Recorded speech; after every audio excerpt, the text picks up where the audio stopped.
Hey, it's Tiffany. If you've been listening to the show for a while, you know I'm feeling this pull away from social media and towards real connection. And that's exactly why I started my newsletter. It's a place for us to connect authentically without having to jump through algorithms. I usually share a little bit about what's going on in my life, my family, practical tips for 2 career homes, and just generally things that are inspiring me. I'd love for you to join me so we can create this little online space and we can lean into all of the ands in our lives together. You can sign up at the link in our show notes. Enjoy this episode. I'm a small town kid born with a big city spirit. I choose to play a lot of awesome roles in life: mom, wife, entrepreneur, CEO, board member, investor, and mentor. 17 years ago, I founded a marketing consultancy, and ever since, my husband JR and I have been building our careers and our family on the exact same timeline. Yep. That means 4 kids, 3 businesses, 2 careers, all building towards one life we love. When I discovered I could purposefully embrace all of these ands in my life, it unlocked my world. And I want that for you too. I'm Tiffany Souter, and this is Scared Confident. This week, I interviewed Kelly Knight. She is the president of EOS and one of those women that from a distance I've watched lead for a long time, and only recently got a chance to meet her in person and invite her on to the podcast.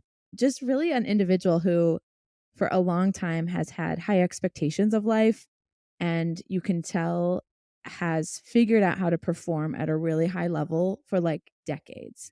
And most recently, she stepped into the president role at EOS when EOS was like still really small. She was in the first 10 employees and has led the organization through its sale to private equity and now through its like really growth journey. They've got over 120 some employees now. Like it's a totally different organization than the one that she joined.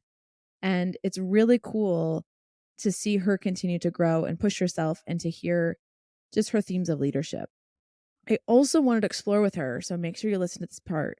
She recently climbed Mount Whitney and had a like legitimate, harrowing, life-threatening experience. And we talked about how that experience has informed her leadership. And it's a lesson I won't soon forget either. So listen in to my conversation with EOS's president, Kelly Knight.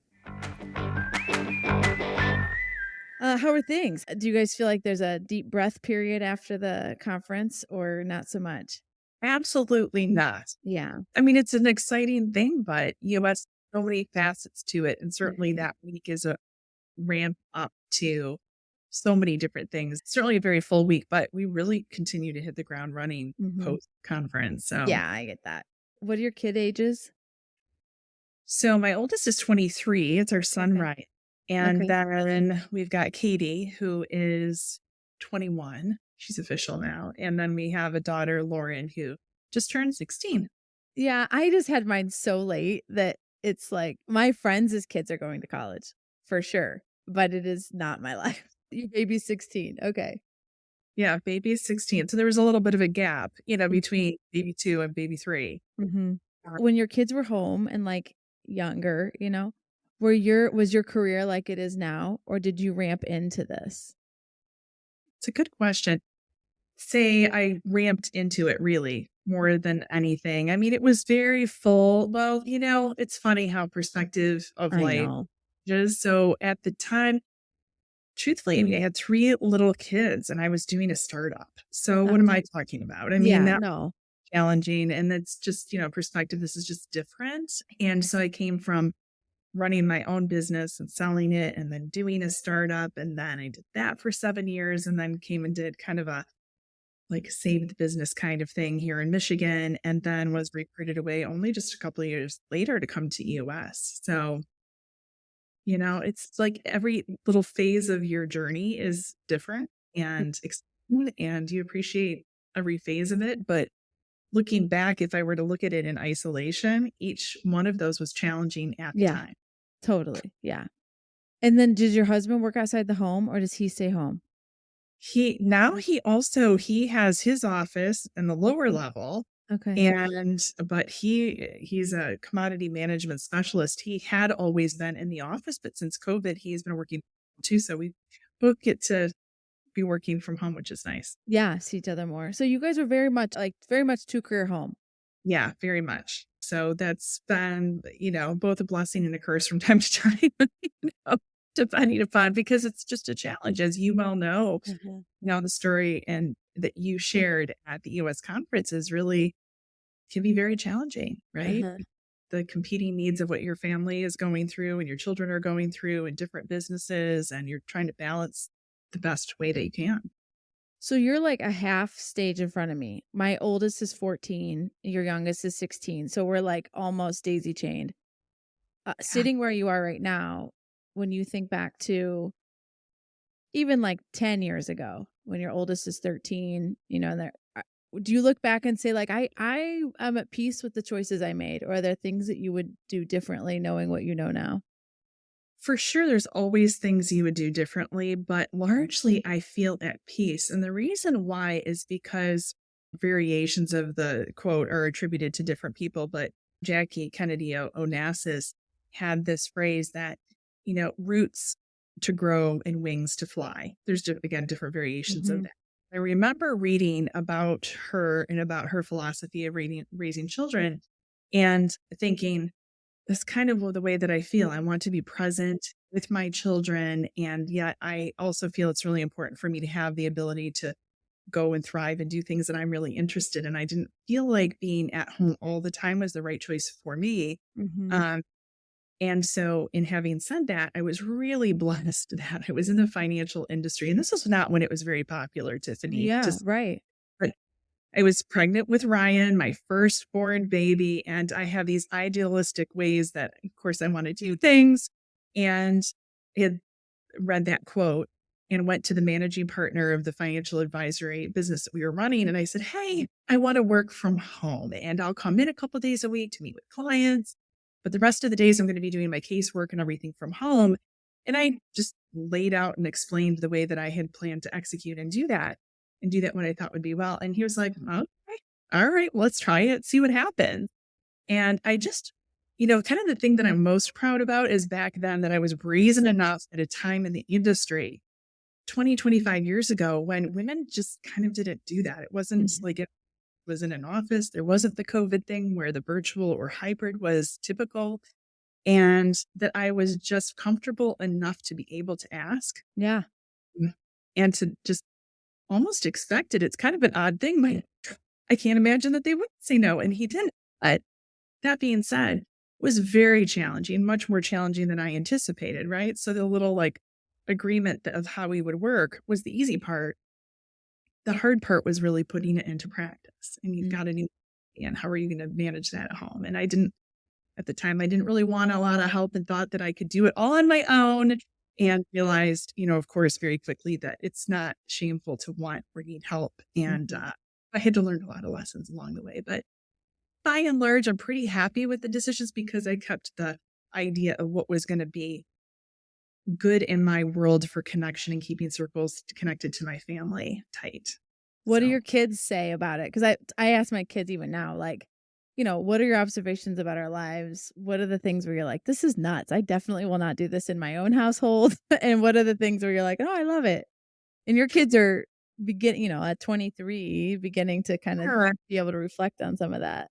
It's a good question, but I just don't think they knew anything differently. It's Yeah. the only way they were raised, so they don't Mhm. have a measure of comparison. It's starting to become more so because the two older ones have friends and they're in college and they have some different experiences. But I think by and large they think "Well, it was pretty normal." I guess they would just Mhm. call it normal. It's what their version of normal was. And there were times that it was a hot mess in our house, right? I'm doing my work and, I'm picking up a baby who's, months old and we're going to hockey and I'm on my phone doing conference calls and trying to close a deal or something crazy, right?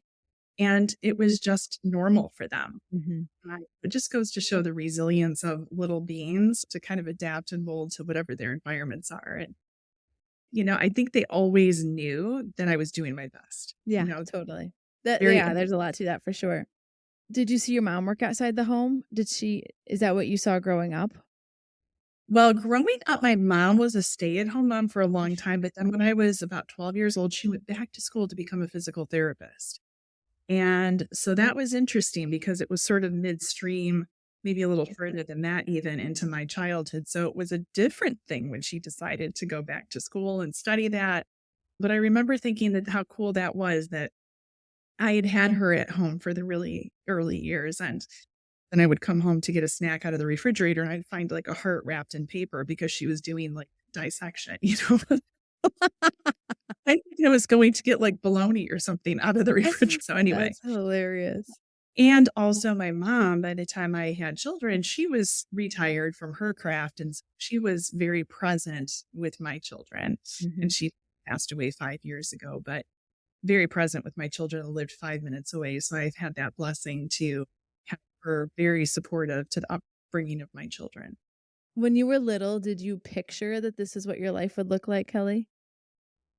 Not no, no, not really, but then again, not necessarily off either because do you even remember this? This is probably predates you, but the carbon copies. Do you remember the like Oh, the yeah, little 100%, yeah. press down and there'd be a carbon sheet and you'd write on it, it would press through to the yeah. Okay, so I had little receipt books and Yeah, things that were businessy. My dad was in business, so he would bring home stuff and I would play office.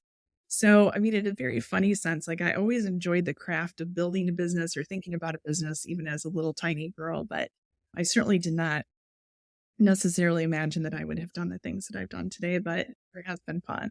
that's cool.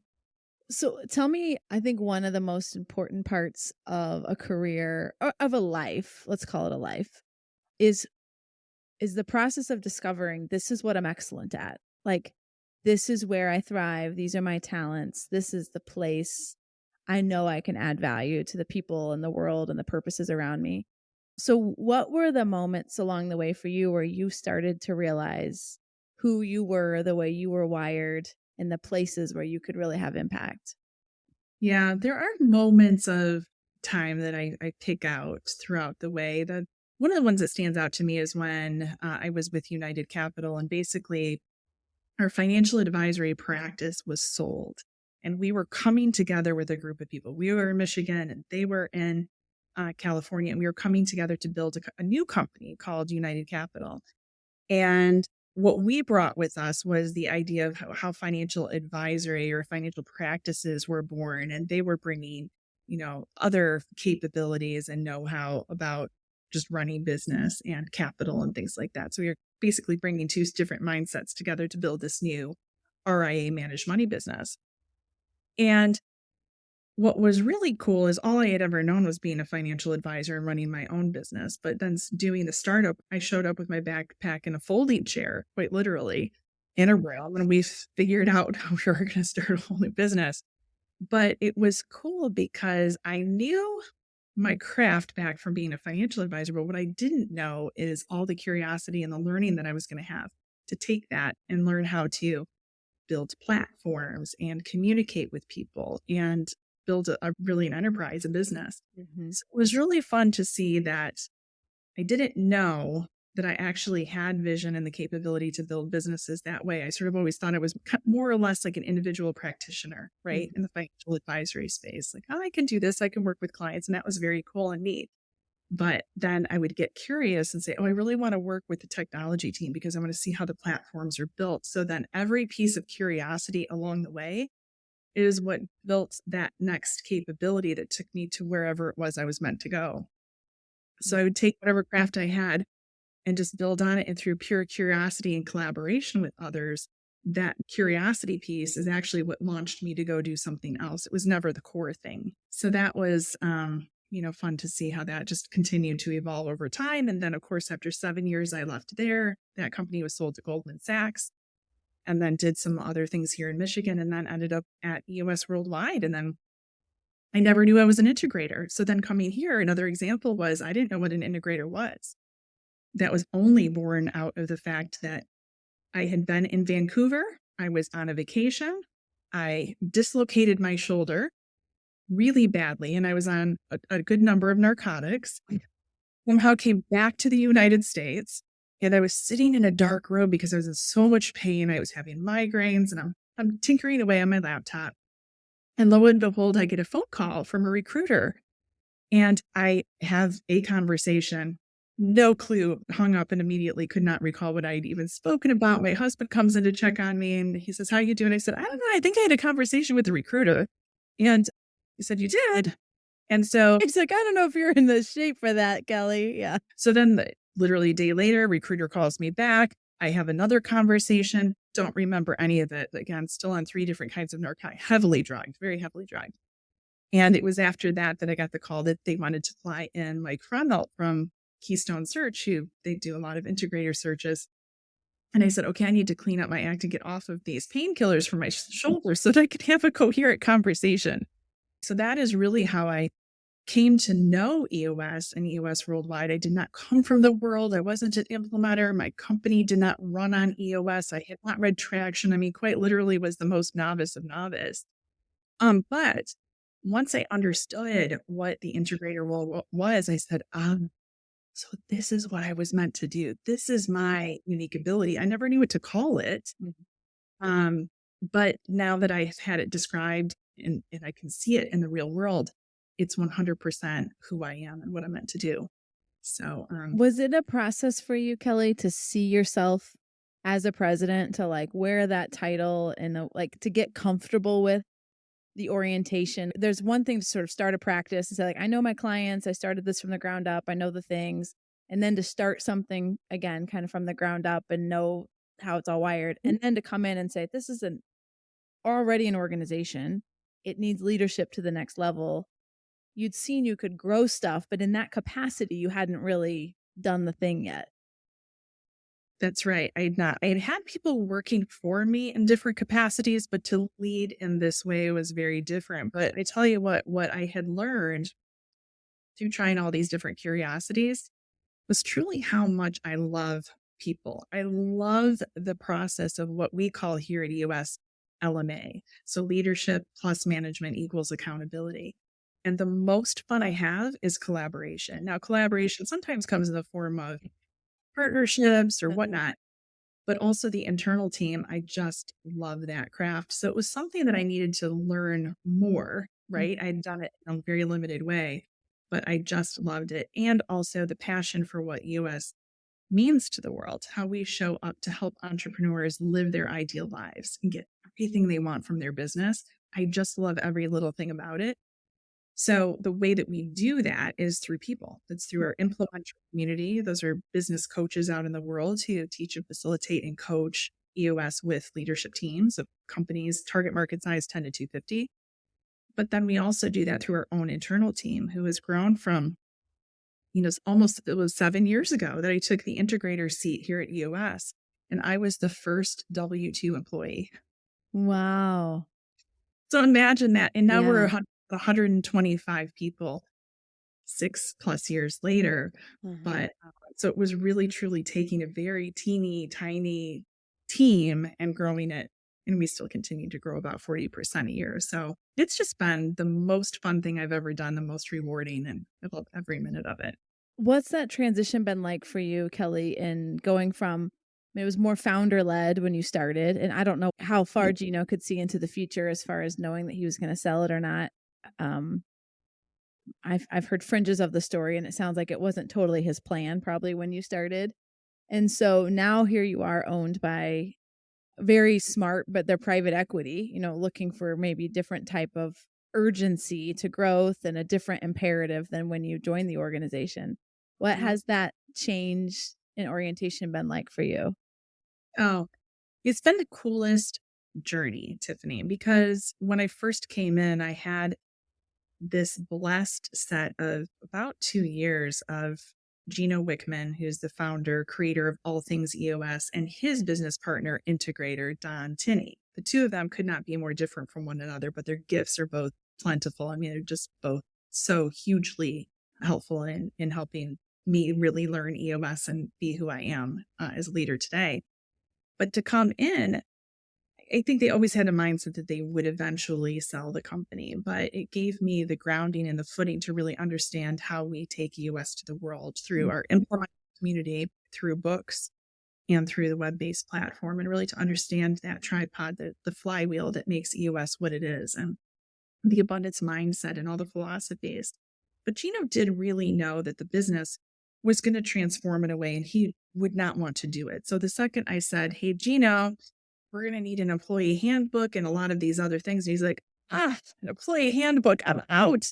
Mhm. So we jokingly say that that was one of the triggers that he said, we need to go to the marketplace and get an investment banker so that we can go and find the right buyer, is what we called it, the right Mm. buyer criteria that could take EOS to the world and do all the things that Gino and Don maybe didn't want to do. They loved the beginning, the tinkering and the honing and the refining and building the business model. But then once it hit a certain point where the scaling Mhm. and the growth and going deeper in process and people and data just became onerous, or was going to become onerous, then that's really when we went to the marketplace and vetted what ended up being about 12 final buyers, and then eventually ended up with Firefly. So David Mann and Mark Schneider and Mhm. Derek Smith and the team, we now work with them, and they've been great. They, it is a little funny though.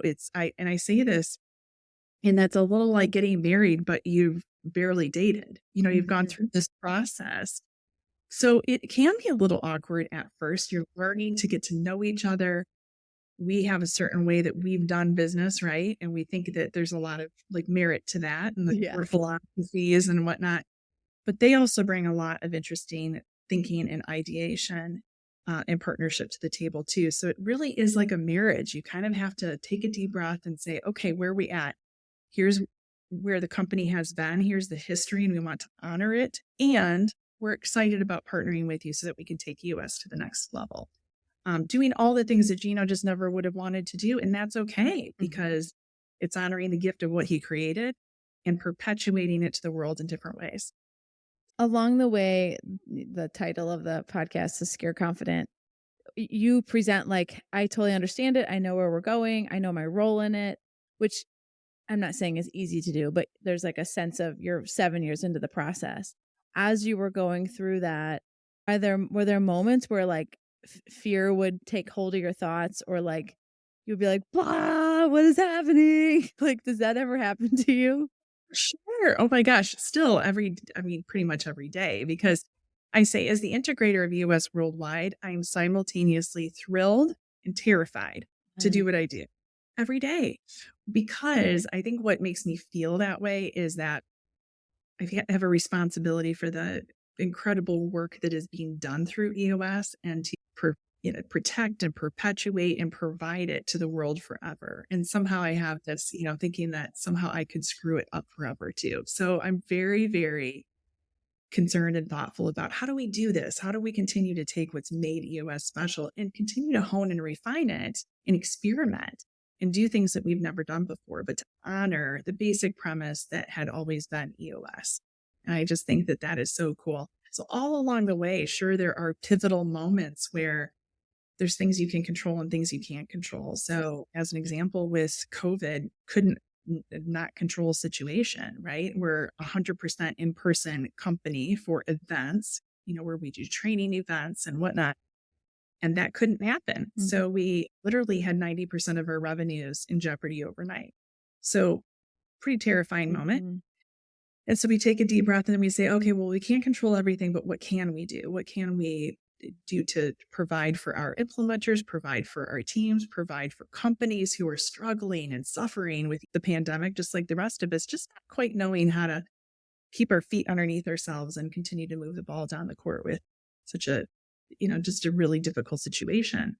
So that was a moment to say, okay, well, how can we just help first? It's where we leaned in on our core values. So be humbly confident, grow or die, help first, do the right thing, do what you say, leaning on those core values in those moments to see our way through the tunnel and get to the light is really helpful.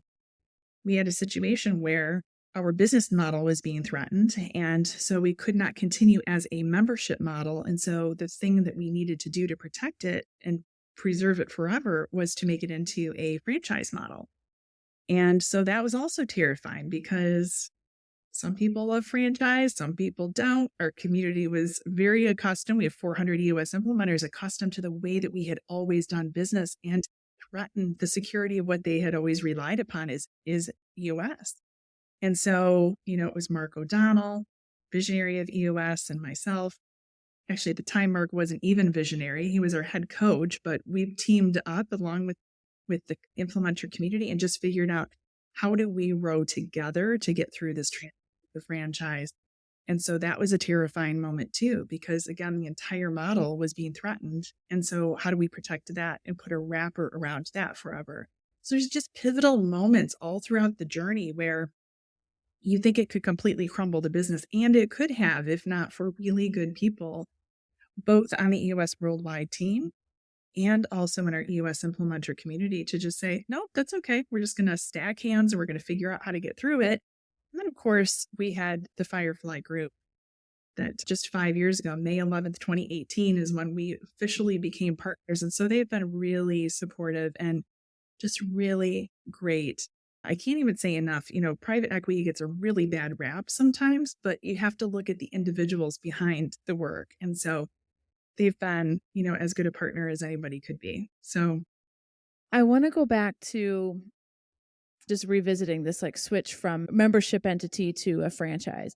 Let's just say big strategic shot that you've got to like shoot as an executive. We've got these moments in our journeys where you kind of know there's no way to really test this. Like I gotta shoot my shot. And once the bullet's out of the gun, I don't know that I can stuff the, gunpowder back into it. Like there's probably no going back. yes. As you're involved in different organizations or you're involved in things for long enough, you start to realize there's these moments where the leadership team has to shoot their shot. You're going to have to make a big call. I don't know, totally even know my question, but can you walk me through, again, it's not about the mechanics of like that decision in particular, but here's how we got to the place where we're like, we know we've got to move forward with this. You are then on the edge and you actually have to jump. And then there's like some people, no matter what, that are going to be pissed off. It's just like, and how do you sort through the grumpy fog to figure out what's real and what's just a reaction? Is there anything in there you can pick through for me that might be helpful to myself and listeners? Sure. And I'm going to give it my best shot at that. So, we have a guiding North Star at EOS. It's really important to hold on to with all your might if you believe in it. And that is what we call our VTO, which stands for a Vision Traction Organizer. It's a simplified 2-page business plan for those who might not be familiar with it, but it really lays out the core values that I mentioned and the core focus. And the core focus is really what you mean to the world, your purpose, cause, and passion, which for us is helping entrepreneurs live their ideal lives. And we had a core target, somewhere we wanted to go. 10,000 companies running on EOS by 2020. Now it's been 100,000 companies running on EOS by 2030. Now it's 1 million companies running on EOS, right? So we keep adding zeros. And then we have a marketing strategy and all these things that went into this business plan. And so when the premise of what makes you special, meaning our community of implementers, and I really believe at the heart of hearts, our implementers are the everything to what we do, and also companies running on EOS, when you are so dedicated to protecting and preserving and perpetuating what makes whatever you do in business special, it puts so much more into your thought and the risk taking you're willing to do because you're willing to protect it at all cost or to grow it at all cost. So anyway, our Vision Traction Organizer was really our North Star. That was like, oh no, we are not going down over this, right? We are going to figure this, going to get beyond it. And so we rally the troops. We really do. We go to our implementer community and say, very vulnerably, very authentically, we can't do this without you. We need you. We need their advocacy, their buy-in, their belief. And it's only born out of the love and the care and the abundance mindset that we have that with our community. If we ever jeopardize that, that's the beginning of the end. But fortunately, 82% of EOS implementers who were here at the time decided to come with us on this journey of going from membership to franchise. But make no mistake, that was not our win of EOS Worldwide. I mean, it ultimately was, but it was only born out of the grace and the love and the kindness and the grit and the determination and all that was our implementer community to really be partnered with us in that. So, that's really what makes it possible. Is it's always the who's that makes the difficult things possible. It is in any given situation. If you really go to the root of it, as much as AI and chat GPT and all of that is really, really cool and it's an awesome tool and it's game changing. But at the end of the day, we're all in the people business. So it has to come back to the people first. I hope that's true forever. I don't know. One of these days, someone will play this back and say, was that funny how that Kelly Knight, the integrator of EOS Worldwide, thought people were at the center of it all? I hope that's never the case, but that's kind of what I would say about that situation. It was just purely born out of people who love EOS as much as Mark O'Donnell and myself and the leadership team and the whole team at EOS do. And they just were willing to get in and row the boat with us. That was it. When you're under stress, are there parts of you, like strengths, that start to like overtake you? Like when I'm under stress, I can even more ideas come and it distracts. I overperform that area of myself. When you're under stress, are there things that are strengths of yours that start to get in your way, or have you learned how to manage that? Well, you manage it as best you can, very imperfectly, I Yeah, feel like. I know, with a team of Yeah. people screaming at you. Yeah. I think when I'm overly done, I'm just overdone, but I'm compelled to keep moving forward. The thing that I do is I go into this like planning mode and I'm really trying to get stakeholders buy-in, right? So I'll ask key people what their thoughts and their ideas are about it. I'm trying to harness that human energy, which is good, but it can also turn to be, at a certain point as a leader, you just have to make the call. You Mhm. just have to move. So, I think there's always that balance. You want to gain the acceptance, the buy-in, the support, the input of stakeholders, but at a certain point, leaders just lead. Mhm. So always a balance Am I there. doing And I this have to distract myself from the decision I need to make, or is this actually a productive exercise? Yeah. right. Well, and I love talking to people and our stakeholders. So that's something I love, right? So you're drawn to the thing that you love and you enjoy that can also become the distraction to keep you from doing the thing you need to just go do. But I would say that would be one example. Mhm. So I want to change gears. You had a actual near death experience, like almost 2 years ago now. Is that right? Um, Yes. On Mount Whitney. yeah. So Yes. I heard about it secondhand. I bring listeners up to speed, and then I also just want to hear how that's impressed on your life, just the impact that had on you. Yeah. So David Mann and Mark Snyder and Derek from Firefly had organized this event, training, like we're training in advance to go hike Mount Whitney, which is um, one of the highest mountains in the contiguous United States in Southern California. And so we set off 9 months in advance to do a training plan. And there were different members of different portfolio companies who were joining them. And so there were about 10 of us total, and we're all training and we have our calls, and there's the training plan and eating and how you pack and all the things you need to know, right? All the things. And we're doing them and we have our check-in calls and all of that.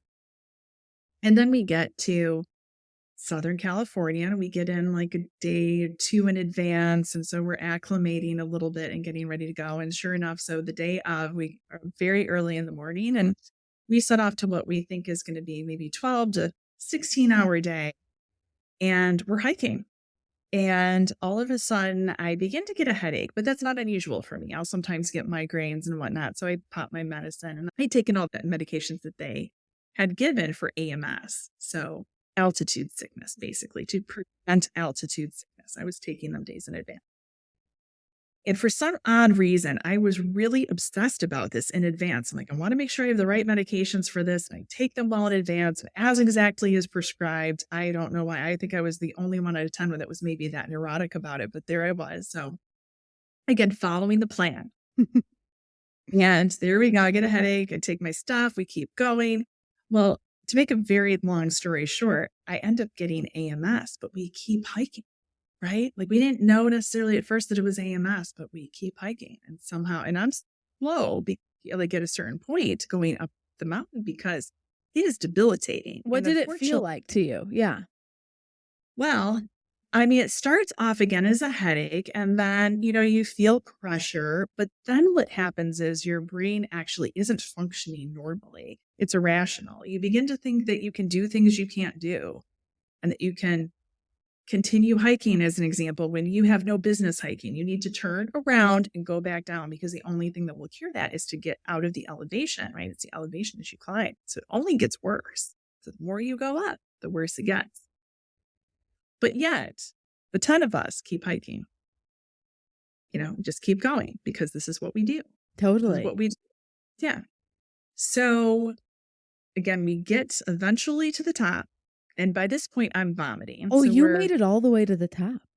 well, we summited. Yeah, we made it all the way to the summit. But by the time we make it there, I'm vomiting and I'm really like quite bad shape. Then we got to get down. Oh my word. And so, it, what I can say, Tiffany, is that first of all, when you're doing these things, you have to acknowledge the limitations of whatever it is that you're doing, whatever the hike or the adventure. Like, you have to know when the right time is to turn back. And so we were up there and we're making my way down, but I mean, I am getting worse and worse and worse, right? Because I'm far beyond where I should be in terms of altitude. So ultimately, a helicopter ends up rescuing me off the mountain. And there's only 2 places on that mountain that you can be rescued. We thought we were going to have one spot. We've got these, communicators, because a cell phone does not work at that altitude. And so I end up getting rescued, which is a miracle, because in a situation like that, the likelihood is that I would have died on that mountain, and I would have probably sacrificed other people trying to save me, getting me down. Fortunately, everybody ended up being safe. But, the thing is I really was traumatized afterwards Did for a you while. know in that moment this is that serious? Like when Well, that I did, yeah. did eventually. I Uh-huh. did eventually. But, by the time it's that bad, the person who is impacted with AMS is really, really out of it. Like, I would become into it and then I'd be out of it, meaning I'd be cognizant and then I wouldn't. Then we're trying to hike down and then I'd have to stop and I would be vomiting or whatever. Oh It my was just, word. so it was completely debilitating. I mean, they were, at one point, somebody's carrying my pack because that's how bad it was. And I was half being carried down the mountain. I mean, you're talking, 22 and a half miles Oh my from the word. top all the way down. So, I mean, this is not an easy rodeo. It's not like just a couple miles. So it is truly a miracle that it ended as positively as it did. But the lessons learned were plentiful. I mean, I actually wrote about it, because by the time we were done, the prevailing question I had for myself is, how often do you do this to other people? Meaning, put them in jeopardy of their life to save your life because you're so dedicated, or we as a group together, collectively, we were all dedicated to, oh no, we're all making it to the top and we're all making it down. Well, we did, but I mean, there was a lot of risk and sacrifice that, just really candidly, it was just very dangerous. Mhm. That way. So you apply it to your life. You say, how often do I do this to my family? How often do I do this to the people who work with me or for me? Um, that at all cost we take risks, and that born out of that is a ton of sacrifice and maybe pain and really terrible outcomes. So that was really tough. I actually had to go back, not a bad thing, but had to go back to my leadership coach and just say, okay, we got to go back here, because I need to make sure that however I might be applying this in my life, that this is how it showed up here. And so what does that say about me as a leader and a manager? And how do I do that better? Yeah, it was like I had to really process that whole thing, because you take what you learn and you say, what does this say about me? And how does this play itself out in ways that I can't even imagine? Because it's not really just about the hike up Mount Whitney, Right. Do you right? feel like you're able to do you feel like in the last couple of years there's been moments where your pre Mount Whitney self would have said, "We're going to keep driving. We're going to push to the pain." And now you're more in tune to say like the risk is not worth the shot? Or is it just more consciousness of it? Yeah, I think I would describe it as discernment and Mhm. judgment really ties into it. So, you're discerning what is good risk and Mhm. acceptable risk versus unacceptable, scary, devastating risk. And also just how am I showing up as a leader and listening and being empathetic to other people and their points of view. Mhm. I think there's just this incredible combination as a leader that you lead with love and compassion and generosity and caring. And then on the other side, there's that grit, determination, drive. And it's the and between the two that has to be in just perfect harmony. That's what makes leading, managing, and holding accountable such an art, because it's written about in the books, but there's the artistic side of how you show up that really matters. And so you've got to kind of go back and re-engineer a little bit sometimes. Ooh, that looks scary to me. I'm not sure that I'm showing up as a leader the way that I want to. And am I being the best version of myself? Am I showing up the way that I need to for my team? Or am I the one who's actually creating chaos in the work that's being done?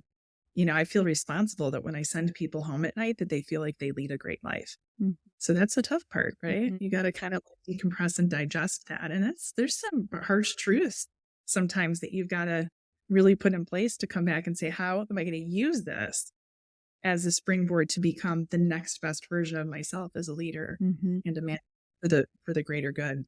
You talk about like giving like just a discernment, this juxtaposition of grit and grace. I'll use those as kind of the headlines. Is there one that is more natural for you, or do you code switch pretty seamlessly? Well, the better question would be to ask my people. I'd like Yeah. to think code switch pretty well, but the truth is probably some days I show up and I'm heavier on grit, and some days I'm a little more filled with grace. Mhm. But I'm aware. It's an awareness thing, I think, for leaders, is to say, look, this is the way that I want to show up. And and also looking in the mirror and asking people, how do I really show Yeah. up? So you can compare, is what I really want to how I am, and getting that feedback. So in the EOS world, certainly we ask for feedback all the time, but we use it also in the form of quarterly conversations. That's the one time per quarter where you're sitting in front of someone for whom works for you and with you, and you're giving feedback, and you're also receiving that feedback too, to really say, "Oh, am I on track or off track?" And those are gold for me. That is where I get the most and best feedback out of my team. And I so appreciate it because they make me a better version of myself. So, and I hope I do the same for them. But truth be told, Tiffany, there's some days it's never in perfect balance. Oh, One side's going to look like one side's the other. And there are days I sit back and reflect, and I could have been more graceful today. I yeah. could have. I mean, you're so self-aware. Sometimes it's your own day. It's like this is this is an efficient day, and so I'm filled with more grit because I just need to be efficient with everybody. I suspect you're very good at looping back and being like, maybe I didn't handle that as well as I could have if I had a do-over. That's always the goal, but imperfectly perfect. So. Well, I want to end with a couple personal things if we can. I talk about a life of and. We just talked about leading with both grit and grace, but you're a mom, you're a wife, and you're a president, and you've got other, things that you do in life. Are there hacks or tips that you found in your own life that help you be present, not only for those things that need you, but those things that you want to do in your life? Mm, yeah, that's a really good question. Yeah, I try to really reflect and think about the things that I've been proud of that I would do over again as a mom or a wife or a daughter or a friend or whatever. The things that I am really most proud of that I can take with me and repeat again in the Mm. future, and the things that I would go back and change. And that provides it grounding to look backwards in order to look forward. So I try to be more forward looking than backward looking, but looking in the rear view mirror really is helpful in that regard. And so I would say that the biggest hack is to sometimes say, what are the things that I'm most proud of? And I will go back even through my iPhone and look at pictures and say, I just did this actually, just did this yesterday. And I went back years and just kind of took a smattering of pictures, and I'm like, ah, those make me feel proud of the things that I was able to do for my family. And then there's times that I look back, I'm like, oh, there's a gap there. I could, so it's just whatever it is that grounds you sort of in what worked in the past that takes you into the future. But um, yeah, I think it's just being intentional, just being really intentional. I try to show up for the things that matter most for each of my kids, and to think of them as, of course, what they are, which are individuals, and they all need something different from me. something very different. They grew up in the same house with the same parents, and yet they're all three of them very, very different humans. So I try to think about, what do they each need? Mhm. And I'm a little more thoughtful too today about how I show up for my husband. There were years ago when I had three little kids, and I'm like, there were times that I was gone. And that must have been really hard for him because he was holding down the fort. So I've learned some things over the years that how do I just being intentional about how I show up Mhm. really means for the people surrounding me, less so about me. It's really about how do I show up for them. Mhm. That's where I was gonna go next, was like, how do you and your husband stay connected? Because I've been married almost 20 years, and it's a relationship that I didn't understand that it too would evolve with life. Like, it seems obvious now, but it evolves. And knowing how they're changing, how you're changing, how in relationship to one another, your relationship is Mhm. changing. Are there things you guys have found helps keep that relationship healthy and alive and intentional? Yeah. It's just being intentional. Mm. I mean, it really is. It's being thoughtful about it. There were times and years that I look back and I think, there were times I put the kids first, Mhm. where I put my first, and he might have shown up a little lower in the list. And I really, really hard, and we worked through it. It's just how to make sure that I'm staying connected to him and the things that matter most to him. So everybody's got a love language. So figuring out what is his love language and what is mine, and making sure that we're making those attempts to Yeah. make those happen, and having getaways and times to just go out for date night, and it's just planning it. It's kind of in some ways fairly practical. I It's know, like, it's so practical. Yeah. but sometimes when you're earlier in on your marriage or you're having kids and you're not realizing that the matrix is changing as Mhm. much as it is, and suddenly you wake up one day and you're like, "Whoa, this is way out of whack." Yeah. We have to hit the reset button and kind of get things practically lined up so that our lives are more in alignment than they are disjointed. So Mhm. I would just say it's just stay connected. Like, we just talk about it more, So if something's feeling out of whack, I can go to Tim, or he will come to me and say, "Hey, I'm not feeling connected right now," or "I feel like we've not had time together." And so when we do plan, but maybe fall short, where life throws us a curveball, Mhm. we're more open and honest, but in a kind way, I think, than maybe years past when it would be like we'd be disgruntled or something. Had to work through that. I Do think it you really helped. use any of the EOS tools in your household, like quarterly check-ins or weekly I mean, it feels so administrative to call it that inside a house, but it's about It's the first. alignment, hygiene, relationship hygiene. I've just Yeah. found, I'm like, there's so many clues Yeah. inside of this for my life. It's not just a Oh, business thing. 100%, Tiffany. So Yeah. using there's a personal VTO. So just like there's a Yeah. business vision action organizer, there is a version of this for your person in your family. So that is very helpful. And then, as crazy as this sounds, IDS, identify, discuss, and Mhm. solve issue. My goodness, I really wasn't solving issues well at the root. Mhm. So learning how to IDS once I came into EOS and learning some of the strategies, it's very much applies to personal relationships. And so where you might discuss an issue and be more surface level, right? You're only putting a band-aid on it or temporarily solving it. EOS has really taught me to just go deep to get to that true root and solve it not temporarily, but solve it forever. Mhm. There actually is a lot of relational Mhm. components to this plan itself that turns into a family plan. So, yeah, I encourage those that might be listening and aren't familiar with it. There, we have it available. So please definitely check it out and download it and try it at home. So, All right, yeah, last it's question, and then we'll tell people where they can get more information on EOS and connect with you. Dear great. 24-year-old self, if you could go back and give your 24-year-old self a piece of advice, what would it be? Yeah, I would say it's one step at a time. Like, just breathe in and breathe out and take one step at a time and be a curious learner and explore and try and innovate and love and fail and try again and fail and just like enjoy the journey, because if you just take one step at a time, all the right things are going to happen. All great things are born out of faith of just taking that next step.